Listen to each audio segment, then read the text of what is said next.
just tell us your name and your job title?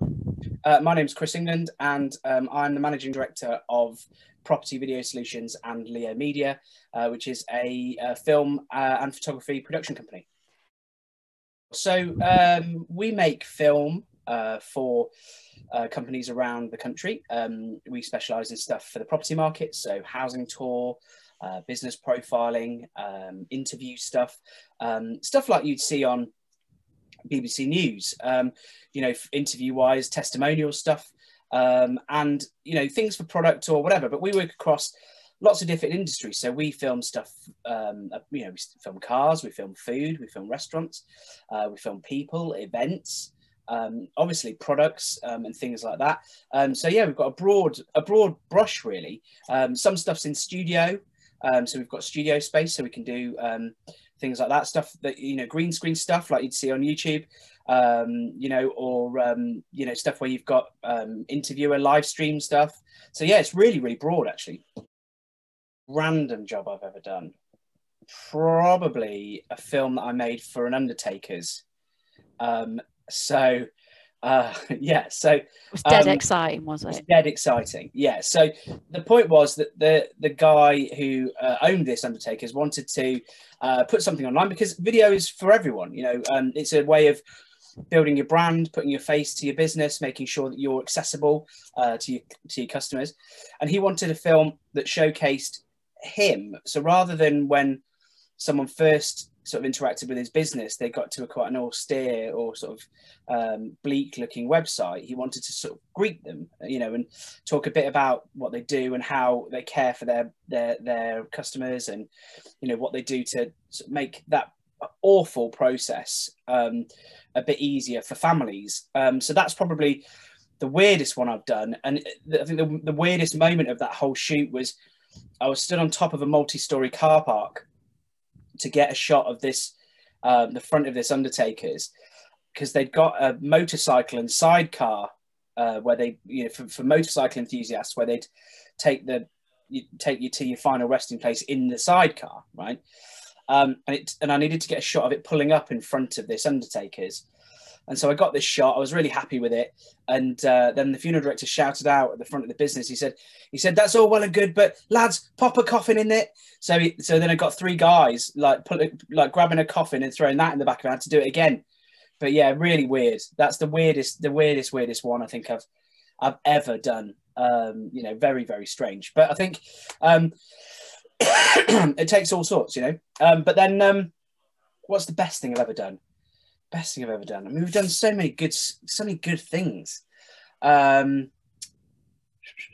Probably working with Michael Portillo, who people might be familiar with from his Great British Rail journeys. I spent a day working with him making a tourism film for a town in Lincolnshire about accessibility and things like that. And it was great to kind of work with him and go out for lunch and chat about his time at Number 10 and all that sort of stuff. So that was quite interesting and good fun, because he was a good laugh, really. How did I get into it? Well, I started my career after university in newsprint, in journalism. So I was a newspaper journalist for just under 2.5 years. So I kind of learned a lot about interview technique and how to get the best out of someone in writing, and how to conduct an interview and all those sort of things. And then I moved into marketing for some companies, and learn sort of graphics and web build and web design, and how to deal with customers. So sort of client relationships, and how to build relationships with big companies and big blue chip companies, companies like Staples and PC World and Macro. I don't know if they've gone bust now, but MFI, who've also gone bust now, but and Argos, so learning how to kind of deal with people who are working for these big companies, all the way down to working with small companies. And then I moved back into media and worked in local government for about 8 or 9 years. And what I did there was I sort of brought all of my journalistic skill back in, and then learned kind of how to deal with communications in government. And and that was sort of in the sort of mid 2000s, sort of 2009, 10, just as social media was starting to be used for business.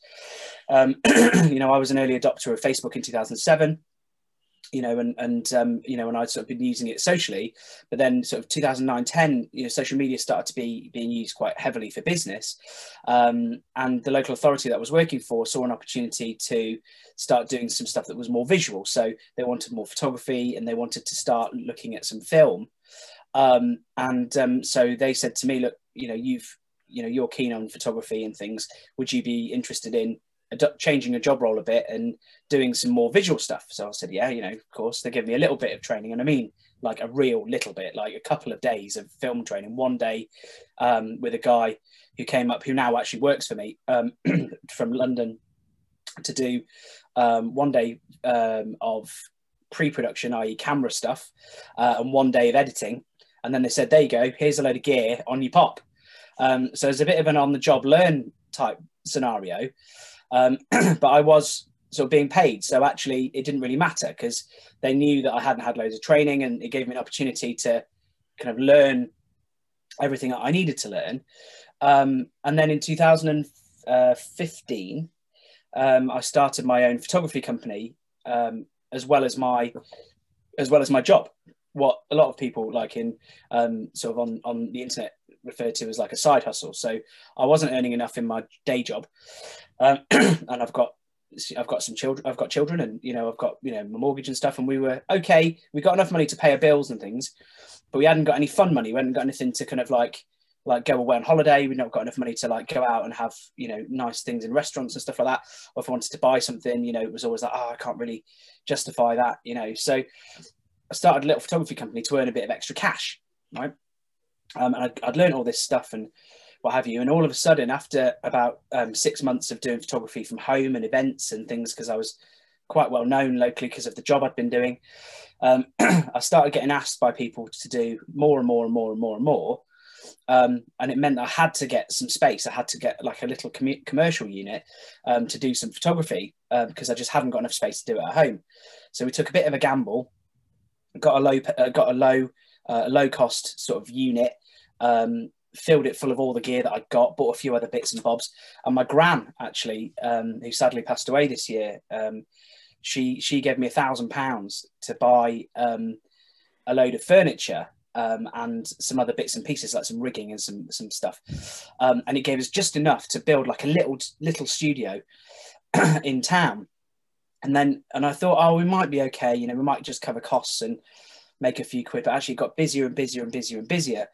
And in the end, I had to make a decision between carrying on doing that or like giving up my job and doing some other stuff, because we'd started doing some film work and I started working with my now business partner for my production company, as well as the photography. And I was doing so much work outside of work. I was actually doing more hours in my businesses than I was doing in my day job in a week, if you can believe it. Yeah. I've got a lot of them, but I mean, how many of them are relevant? Yeah. You know, so, but everything, the thing is about the qualifications is it's hard. And when I'm telling my older daughter, you know, about them, the qualifications themselves, as they stand alone, other than your English and maths at GCSE, you know, are important, but they're, you know, a lot of the information that you'll assimilate is important then. It's now not important. It's not important now, you know, but it's important to have them, you know, it's important to get them because they all lead on to that next stage. So I did my GCSEs and I did okay in my GCSEs actually. And my mother was like surprised because before I did them, she sort of thought, she said to me, she said, oh, actually, it doesn't matter if you don't get any and, you know, whatever, because, you know, there's always something you can find to do. And I was thinking, well, I'm sure I'm going to get some. I'm not, you know, do you know what I mean? I'm not, you know, I'm not completely useless, you know. So, so I got, you know, pretty good GCSEs. Got 11 GCSEs A to C. So that was pretty good. And then I sort of made a decision to do my A levels. And to be honest, I didn't do very well at those at all. You know, I did four A levels, I'd been away at school because my dad was in the forces, you see. So I was sent away to school till I was 16. So that was quite a closed environment. So you had to do your work because you were like forced to do it. But when I left there at 16 and went to a school locally to where I live now, and I'd got all this freedom that I hadn't had previously. So to be honest, I didn't really do much work, and I regret it now, you know, because I just it was basically like let loose, you know, and I didn't do very well in my levels. I really regret it because actually, if I'd done you obviously went on to you went on to uni. What degree did you study then? So I got into university through clearing, actually. Yeah. Because I did, as I said, I didn't do very well in my A levels, but I went to Canterbury. And I did English because I always like to write, you see, and I've done well in my GCSE English. English was my subject where I got A's at GCSE, and I did an English A level, and I think I got a C in that. You know, even without working particularly hard, which is bad. So I went on to do English at university, and I found it quite hard actually, because it required so much work, you know, and I had to read so much to try and get through this English degree. But I found at university I was doing some extracurricular stuff which I really enjoyed. So I started doing a radio show for the student union radio, and I started doing some stuff for the student union, like the Ents crew and the freshers stuff, and a lot of social kind of stuff where I was kind of managing events and helping to run things, and I wrote for the student newspaper. And I think from then I started to think to myself, well, I quite like media, you know, and I wasn't doing a media degree, I was doing an English degree, but it was all writing, obviously. I thought, oh, I'd quite like to be a writer or do some sort of writing when I come out of university. Anyway, I left university. I got my degree, left university, and I wanted to have the summer off. And my dad basically said, well, you're not having the summer off. You know, that gravy train has ended. You know, you get yourself out to work. You're not stopping here for 8 weeks doing nothing. Go and get a job. So we got the local newspaper, and in the back of it there was an ad for a junior reporter, and you just needed to have an A level in English. You didn't need to have a degree in English. So I was overqualified even then for that job. And I went for interview, and I did one interview, and that's where the world has shifted so differently. You know, came out of university in the June, applied for the job mid-June, early July, got an interview end of July, started work on the 9th of August. I think the world is a very different place now, you know, and actually, you know, you see these young people on YouTube and on, you know, who've made millions, you know, like really early in their lives. And they're almost like the Premier League footballers, you know, were when I was a child. You know, they were so young and they were given all this money. And then what do they do with it? You know, and what do they do with the rest of their lives? You know, if you've made 5 million quid by the time it sounds brilliant, right? It sounds great. You know, if you made 5 million quid by the time you're 16, 18, you know, the rest of your life's set. But what purpose have you got? You know, what purpose have you got to keep going? And there's a guy I follow in America called Gary Vaynerchuk, who's a big sort of marketeer, internet marketeer and stuff. And he's a multimillionaire, but he says he doesn't play the lottery because he worries that he would win it. Because actually, if he had that sort of money, you know, he wouldn't have the drive to keep going. And I think it's very different. I think when you're younger, certainly when I was in my first, like when I was in my career in the early stages, it was all about earning more money, more money, more money, more money, more money. And now it's far more about how can I grow my business? How can I employ some more people? And how can I keep developing as a person? Because actually, you get to a point where you don't really need loads of money. You know, I'm not driving a Ferrari. I don't have a massive house in the country. But actually, those things don't really motivate me anymore. You know, I want to look after my family and have a good time and try and balance work and leisure, really. But I think for young people now, I think it's about having one eye on your qualifications so that you've got a baseline of academic proficiency. So, you know, you've got your GCSEs. And then I think it's about showing a potential employer, and it's particularly what I look for, your determination, some sort of skill. So if you want to work in media, if you want to work in news media, then you should be writing a blog. you should be doing things. I had a guy come in, and this is a prime example. I had a guy who I met at, I was photographing a wedding, because I still do some of that occasionally. I was photographing a wedding. He was working behind a bar, and he said to me, he said, "Oh, it must be great to do a job you really love, you know, whatever." And I said, "Well, yeah, you know, it's great, because actually I don't ever really feel like I'm working. I'm just, you know, messing around with cameras, which is great because I love cameras." And he said, "Oh, you know, whatever." And he said, "Oh, well, I've got a journalism degree." I was like, "All right, okay, cool. You know, what did you do?" And all this stuff. Anyway, after a while, I said, "Well, why don't you come and do some work experience with me for a few days, see if you like it, you know, and then there might be, you know, a part-time job for you at the end of it." I was like, "Oh, that'd be brilliant, blah, blah, blah." And he came down to the office. He was there for the morning. He showed virtually zero interest. His main concern was what time his lunch break was. And then I went into a meeting with a client, came back to find he just disappeared for his lunch. He just decided he was going to go and get some. And then he came back, and then he said, "Oh, I need to go at 2 because I want to pop into town." And it was like, well, and he'd shown no real initiative. He hadn't really shown much interest. And he spent most of the day wondering when his lunch was and what time he could go home. You know, so as a potential employer, you just think, well, you know, you're clearly not motivated, Yeah. you know, to do what you need to do. So I think it's about showing that passion, that skill, that motivation, and try and just build. Like, if you love film, if you love like making stuff for YouTube, make some stuff for YouTube. Like make some cool stuff on TikTok, you know, make some amazing stuff that you put on Facebook, shoot some stuff, film some stuff on your phone. Yeah. It's Powerful. almost like you're building if you were an artist, you'd build a portfolio, wouldn't you? 100%. You're almost doing that, aren't you? Because then that's something you can show a potential employer, you know, yeah. or, you know, even like you said, get some work experience with a local company or something. Yeah, and that's crucial. Like, if you can give, because I had a lady work for me, right? I had a lady work for me, and she doesn't work for me anymore. Not because of anything. She just moved. She moved to Manchester, so she doesn't work for me anymore. Absolutely fantastic person. She was amazing. She worked for us. She was brilliant, right? And she came to us. She was working in a shop for a big retail brand, but she's a graphic designer. And she got a degree in graphic design, and her stuff is amazing. Jess Stafford illustration, if you want anything beautiful for your family, it's amazing, right? Her stuff is amazing. Freehand drawing, illustration, awesome, right? I met her at a wedding, weird, right?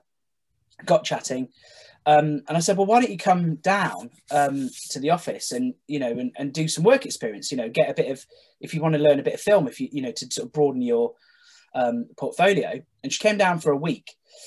And then she said, "Oh, do you mind if I do a bit more work experience? You don't have to pay me, but I'm really enjoying this stuff.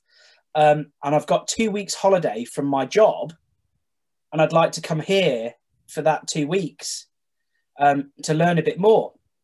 And I was like, "Yeah, of course you can. You know, like, more than happy to, you know, have the help and also to keep you going." Anyway, at the end of that month, where she'd done sort of three weeks really of almost full-time work for us, she'd shown so much ambition, enthusiasm, and, you know, whatever, that I offered her 3 days a week on a freelance basis, and she worked for us for just over 2 years before she moved, and she's one of the best people I've ever had work for me. She was so motivated, so driven, and she gave up a bit of her time to learn a new skill and showed so much passion and ambition that I had no choice. I had no choice but to employ her. I had no choice. She was amazing, you know, and that's what you need to show. Make loads of stuff on your own. Show people that you're passionate about it. And really, the thing is, Jim Carrey said something the other day. And I saw online, and it's so powerful. He said, "My father showed me that you could be miserable doing something that you hate to do for a living." He said, "You can fail at doing something you don't like. So why not fail at doing something that you enjoy? You know, why not push that envelope? And actually, if you really want to do something, do it. life's short, man. Like, and all of this COVID, this COVID crisis has shown us even more so. Things, the world can get very, very small, but if you really want something, if you're really passionate about something, do it. The worst thing you can do in life is look back on it and regret the things that you didn't do. You never regret the things you do. Like, I don't regret any of the things that I've done. None.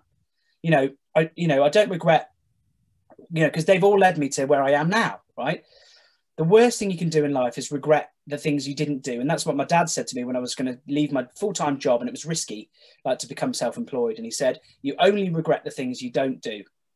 Yeah. You only regret the things you don't do. So just do it. And the thing is, at the moment, depending on when this airs, is there's some of these young people have time to do these things. Yeah. Because, rather than sit in the house, get out there and film something, or like you say, do a vlog about their experiences and how they feel. Yeah. Or even if they are in the house, there's so many different things that you can be filming, stop motion animation, of like action figures, or like a biscuit going into a cup of tea, like stop motion, or get a bit of green card. There's free apps on your phone. You get a bit of green card and do a bit of like green screen work, that shows that you understand kind of how that works. There's hours and hours and hours of stuff on YouTube, tutorials and bits and pieces, like to learn editing software. And there's loads of free stuff. There's loads of free editing bits and pieces out there. People have got iMacs or iPhones. The iMovie on your phone or your tablet is £2.99.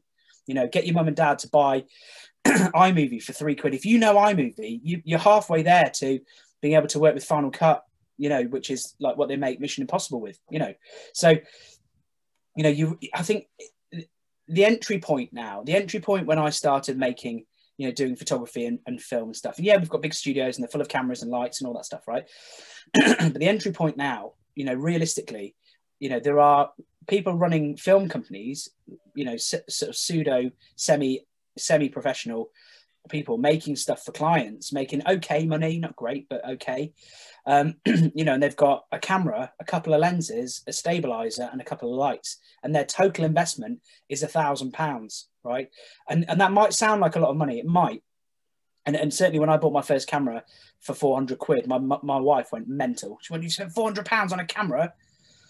But realistically, a big film shoot will have tens of thousands of pounds worth of gear on it. So if you can get everything you need in one kit bag for £1,000, you're doing really, really well. And you can make some really good stuff.